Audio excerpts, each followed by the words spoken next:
उसने रुक करके कहा कि देखो कहां से। जाकर देखा गया तो एक बूढ़ा शख्स है जो अजान दे रहा है। पकड़ करके लाए उसको, ला करके उसको बांध दिया। उस खातून ने कहा इसको दरबार में लेकर चलो। लेकर आने के बाद उस खातून ने पूछा, बड़े साहब आप मुसलमान हो? कहा हाँ अल्हम्दुलिल्लाह मुसलमान। कहा पूरा बगदाद खत्म कर दिया है हमने, पता है मैं किसकी बेटी हूँ? बादशाह की बेटी हूँ। हमारी फौज ने तुम्हारे छींतरे उड़ा दिए। हिम्मत कैसी होती है अभी अजान देने की? उस बाबा ने कहा हिम्मत तो आखिरी सांस तक रहेगी, इसलिए कि मरना भी इसी नाम पर है, मरना भी इसी नाम पर है, वो अल्लाह है।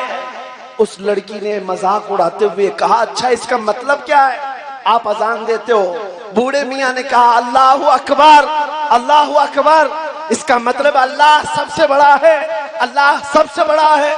मजाक उड़ाने लग गई। कहा बाबा जिसको तुम सबसे बड़ा कहते हो उसने तो तुमको इस तरह मरते हुए छोड़ दिया।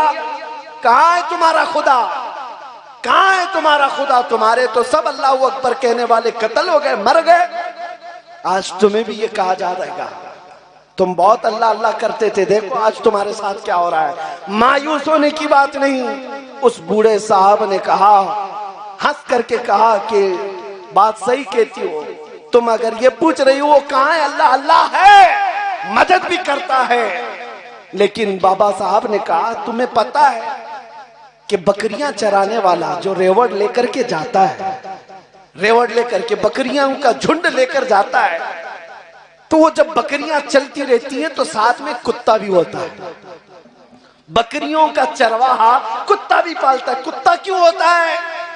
कि बकरियां जब भटक करके रेवड़ से सड़क पर आ जाती हैं या इधर उधर जाती हैं, कुत्ता भौंक भौंक करके उनको रेवड़ में जमा कर देता है। कहा ये तो देखा है। उस बुजुर्ग ने कहा उम्मत मुस्तफा ये रेवड़ से जब भी हट जाती है अल्लाह तुम जैसे कुत्ते हम पर छोड़ता है। तुम्हारा जुल्म जब बढ़ जाता है और हम फिर से जमात में मुत्तहिद होते हैं अल्लाह तुमको फिर खत्म फरमा देता है। ये हालात हैं, खत्म हो जाएंगे, ये जुल्म खत्म होगा। ऐसा नहीं है कि जुल्म की रात लंबी होगी। कुफ्र की हुकूमत चलती है, जुल्म की हुकूमत नहीं चलती, ये बात याद रखो। लेकिन आपका इम्तिहान लंबा ना हो जाए, इम्तिहान लंबा ना हो जाए। तुम आज रेवड़ से भटके हुए, जमात से हट करके निकल पड़े हो। मुझे एक बात बताओ, अभी मैं नारा लगाऊं इस्लाम जिंदाबाद, तो जवाब दोगे कि नहीं दोगे? बल्कि इतने जोश में देंगे इस्लाम जिंदाबाद, इस्लाम जिंदाबाद। क्यों नहीं जवाब देंगे? हमारे दीन से हमें प्यार है या नहीं? आपको प्यार है ना? और इस्लाम जिंदाबाद का नारा लगाएंगे? मैं पूछता हूं मेरे अजीजों, जैसे इस्लाम जिंदाबाद का नारा बड़े जोश से लगाते हो, उस इस्लाम को अपनी बेटियों पर क्यों नहीं पसंद करते? उस इस्लाम को अपनी बीवियों पर क्यों नहीं पसंद करते? यह इस्लाम सिर्फ मस्जिदों में क्यों नजर आता है? तुम्हारी शादी महलों में कहां जाता है इस्लाम? फिर इसका मतलब यह है कि तुम पूरे इस्लाम जिंदाबाद नहीं कहते, जितना तुमको चाहिए उतना ही कहते हो। अगर इस्लाम से प्यार है, तुम्हारे बेटे पर भी तुम्हें इस्लाम अच्छा लगना चाहिए।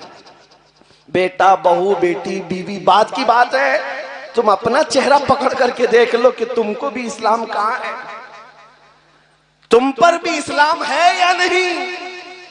इसीलिए हाली ने कहा था, ऐ खासान रसुल वक्त दुआ है, उम्मत पे तेरे वक्त जब आके पड़ा है।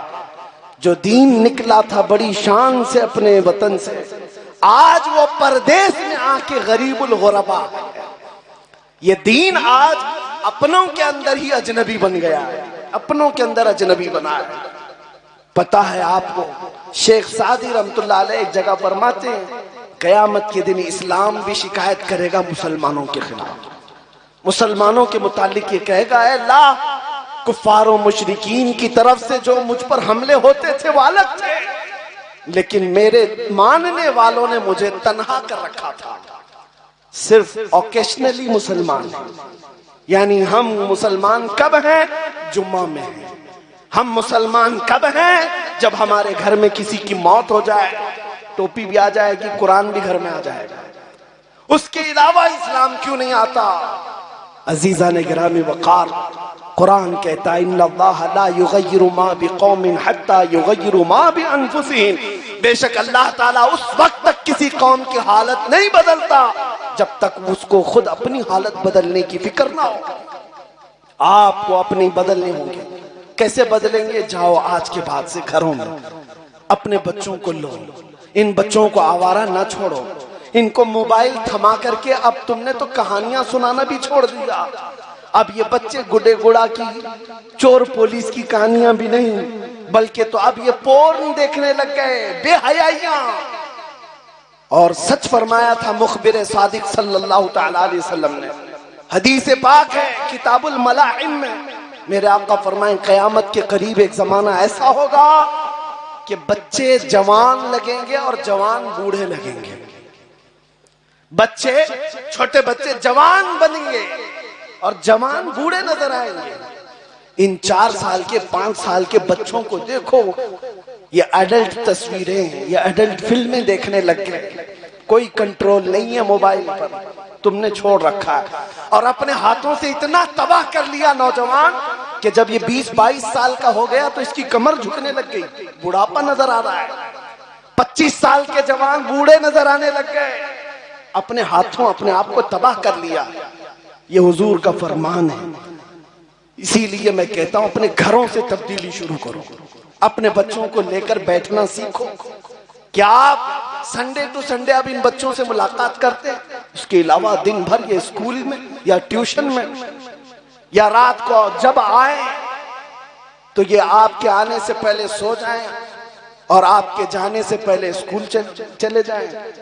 मुलाकात ही नहीं बच्चों से। तरबियत कैसे, मुंतकिल कैसे करोगे दीन? रशिया का एक इलाका जहां के मुतालिक एक आलिम दीन ने लिखा है 80 साल से कुरान पर पाबंदी लगाई गई। 80 साल से मुसलमानों पर एक जमाने में इतनी सख्त पाबंदी थी कि कोई कुरान रख नहीं सकता वरना मौत की सजा थी। एक आलिम दीन कहते मैं उस इलाके में पहुंचा, एक दुकान पर गया तो सामने वाले ने देखकर मुझे पहचान लिया, मैं मुसलमान हूं। उसने इशारे में पूछा, मैंने बताया, वो भी मुसलमान था, जुमा का दिन था। कहा नमाज पढ़ना है। वो दुकान वाले ने कहा यहाँ ऐसे खुलेआम नहीं पढ़ सकते, मैं आपको लेकर चलता हूँ। खुफिया रास्ते से वो एक जगह लेकर गया। एक छोटा सा कमरा था जिसमें कई लोग जमा थे नमाज पढ़ने के लिए, जुमा की खुफिया तौर पर नमाज पढ़ रहे थे। मुसलमानों के साथ इतने सख्त हालात थे उस इलाके। कहते हैं नमाज पढ़ने के बाद एक बच्चा 8 साल का आया और कुरान पढ़ने लगा। ये आलिम कहते हैं कि मुझे बड़ा ताज्जुब हुआ, जहां कुरान पर 80 साल से पाबंदी है, बच्चा फिर भी कुरान पढ़ रहा है, कुरान की आयतें सुना रहा। इस आलिम ने कहा कि बेटा तुझे कुरान आता है? तो लोग हंसने लगे। कहा हुजूर ये पूरा हाफिज कुरान है, पूरा हाफिज कुरान। कहा ये आलिम कहते हैं मेरी तो आंखें फटी रह गई, यहाँ कैसे हाफिज कुरान बन सकता है ये? उस बच्चे से पूछा, ना यहाँ मदरसा, ना यहाँ मस्जिद, ना कुरान देखने को मिलता है। उस बच्चे ने कहा मैंने भी कुरान देखा नहीं, लेकिन मेरी दादी से सुन सुन करके मैं पूरा हाफिज कुरान बना। ये उम्मत के वो जियाले लोग हैं जिन्होंने दीन को अपने बच्चों में ट्रांसफर किया। ये दीन हमारा सीना बसीना चला है, इंटरनेट से नहीं। आज लोग ये समझते हैं गूगल के शागिर्द बन जाएंगे, सब मिल जाएगा। नहीं, सीना बसीना दीन चला है। आप अपने बच्चों में मुंतकिल करने के लिए वक्त निकालो। मेरे आका सल्लल्लाहु तआला अलैहि वसल्लम की हदीस है, सुनो। हुजूर ने फरमाया अल्लिमू औलादकुम सलात खिसालिन हुब्ब नबिय्यिकुम व हुब्ब अहली बैतिही व तिलावतल कुरानिल करीम। हुजूर फरमाते हैं अपने बच्चों को 3 चीजें सिखाकर चले जाना। नंबर 1, अपने नबी की मोहब्बत सिखाओ। किताबों से नहीं, प्रैक्टिकल तुम सिखाओ अपने बच्चों को। मैं सो जाऊं या मुस्तफा कहते कहते, खुले आंख सल्ले अला कहते कहते, सेकंड, दूसरी नंबर पर हुजूर फरमाते उनके अहले बैत की मोहब्बत सिखाओ, रसूल के अहले बैत की मोहब्बत। और तीसरे मेरे आका फरमाते हैं कुरान की तिलावत करना सिखाओ। ये तीन चीजें सिखा कर जाओ। और सही हदीस है, मेरे आका फरमाते हैं बच्चे को सबसे बेहतरीन गिफ्ट अगर बाप दे सकता है तो वो अच्छे अखलाक है। ये सबसे बेहतरीन इनाम है बच्चे के लिए। तुम इसको 20,000 का खिलौना लाकर दे दो, टूट जाएगा, लेकिन बाप अगर बच्चे को अच्छे अखलाक दिया है, मौत तक ये अखलाक नहीं टूटेंगे। सबसे बेहतरीन तोहफा है बाप की तरफ से बच्चे के लिए। और मेरे आका ने क्या फरमाया तरबियत के मुतालिक, लाइबू सबअन अद्दिबू सबअन साहिबू सबअन, ये भी फरमाया 7 साल बच्चे के साथ खेलो, जब 7 साल का हो जाए तो अदब दो, 7 साल तक उसको खूब अदब सिखाओ। फिर जब 14 साल का हो जाए तो 7 साल तक उसके साथ दोस्ती करो। 3 मरहले तरबियत के बताए मेरे आका ने। शुरू के 7 साल बच्चों के साथ खेलो। जब बच्चों के खेलने की उम्र है, हम तो उनको 3 साल की उम्र में 10 किलो का बस्ता थमा करके स्कूल भेज चुके हैं। उनके खेलने की उम्र अब खत्म कर दी गई है। और 7 साल का जब हो जाए बच्चा तो फरमाया मेरे आका ने उसको अदब सिखाओ। 7 साल से लेकर 14 साल तक अदब, सिर्फ अदब सिखाओ। हम उस वक्त नहीं अदब सिखाते, जब बच्चा 14 साल का हो जाता है तब माँ बाप उसके पीछे पड़ जाते हैं। 10वीं में जा रहा है, इसके अखलाक बिगड़ गए, इसकी दोस्ती बिगड़ गई, उस वक्त अदब सिखाने की कोशिश कर रहे होते हैं। मेरे नबी ने फरमाया 7 साल की उम्र से 14 साल की उम्र अदब सिखाने की है, वो छोड़ दोगे फिर 14 साल के बाद तुम अदब सिखाना चाह रहे हो, अब वो अदब तुमसे नहीं सीखेगा। अब उसको जो जरूरत है बच्चे को क्या है, 14 साल के बाद बालिग होता है, उसको नई दुनिया है, नए लोग चाहिए, दोस्ती चाहिए। मेरे आका का फरमान सुनो, साहिबू सबअन, 14 साल की उम्र से लेकर 21 साल तक उसके बेहतरीन दोस्त बन जाए माँ बाप उसके दोस्त बन करके रहे। लेकिन 14 साल के बाद तो खट्टी हो जाती है। 14 साल की उम्र के बाद से जो अनबन चलती रहती है, बेटे में माँ में, बेटे में बाप, दोस्ती कहां से?